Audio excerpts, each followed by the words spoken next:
Buenas tardes, Magíster David Rojas. Mi nombre es Luis Giovanni Recalde Soto. El tema a tratar el día de hoy es sobre los métodos de investigación cualitativa. Dentro de estos métodos vamos a hablar de las características de elementos y ejemplos, de los cuales tenemos métodos y submétodos cualitativos de la investigación. La investigación cualitativa tiene la obtención de información fundamentada en las prescripciones, creencias, perjuicios, actitudes, opiniones, significados, entre otros. En este tipo de técnicas de investigación se requieren de la utilización de ellas. Entre ellas tenemos la observación participativa y no participativa, el análisis de experiencias y las historias de vida de cada uno del individuo. También tenemos el método etnográfico. En este método etnográfico tenemos lo que son más prolongadas a la comunidad. Esto quiere decir que se ingresa más a la comunidad. Y también tenemos a través de la observación contextual y la coherencia de los objetos de los fenómenos de las personas. Se dice que su centro es más el estudio de un grupo de personas, ya sea de escolares, de trabajo, de empresas o de algún otro tipo. Se le conoce como un método donde abarca fuertes fuentes de información. También tenemos las características del método etnográfico. En este método se puede describir las principales características que se pueden investigar, como por ejemplo la investigación o el investigador plantea un planteamiento de problema o una pregunta generadora, específicamente del tema que esté tratando. Las técnicas también pueden ser las principales fuentes de observación, de experimentación, antibiografías y las grabaciones y las filmaciones. Importante.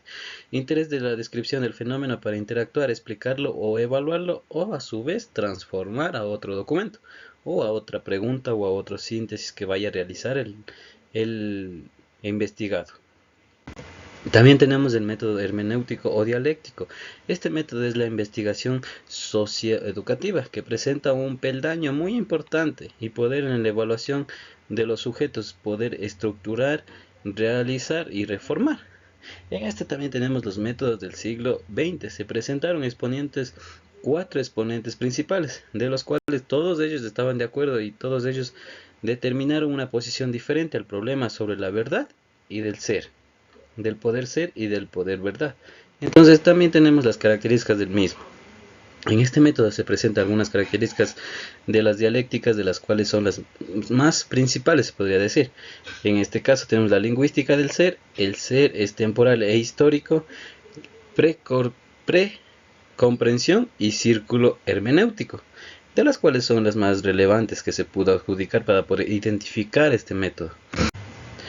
El método para Ursenbel, el método fenomenológico, es la ciencia que describe y estructuralmente es la conciencia, con la coayuda de la naturaleza y su estructura también, y del entorno que rodea al individuo.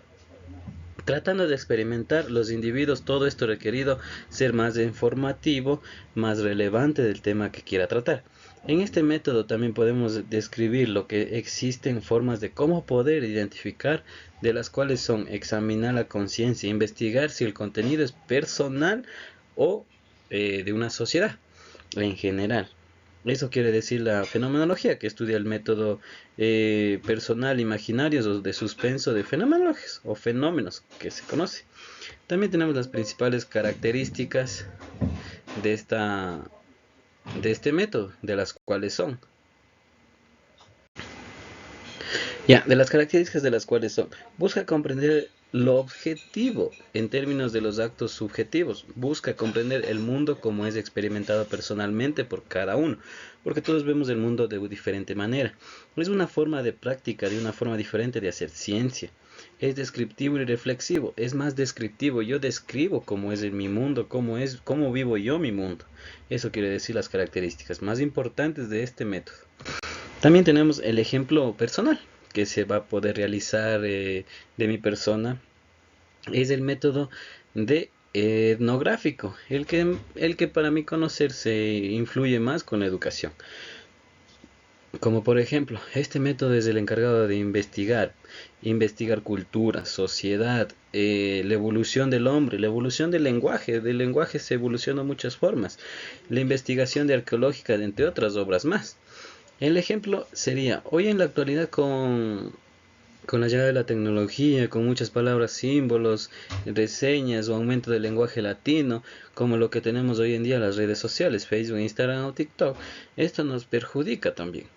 Todo esto mencionado entre símbolos que se generan. Ahorita lo que se conoce por los emoticones o emojis, que se genera en vez de yo decir estoy enojado, envío una cara que estoy enojado y eso quiere decir ya simbolizando que la persona, que el otro está enojado o furioso, haciendo que el ser humano también vaya cambiando. ¿Esto qué significa? Que el humano, como nosotros, según vayamos la tecnología mejorando, nosotros vamos a ir también mejorando al paso de la tecnología. Esto en mayormente ayuda o perjudica, se podría decir, siempre y cuando sepamos llevar la tecnología de nuestras manos. Eso sería lo que es el ejemplo etnográfico de mi punto de vista. También tenemos las bibliografías de donde se sacó la información presentada, y muchas gracias por su atención.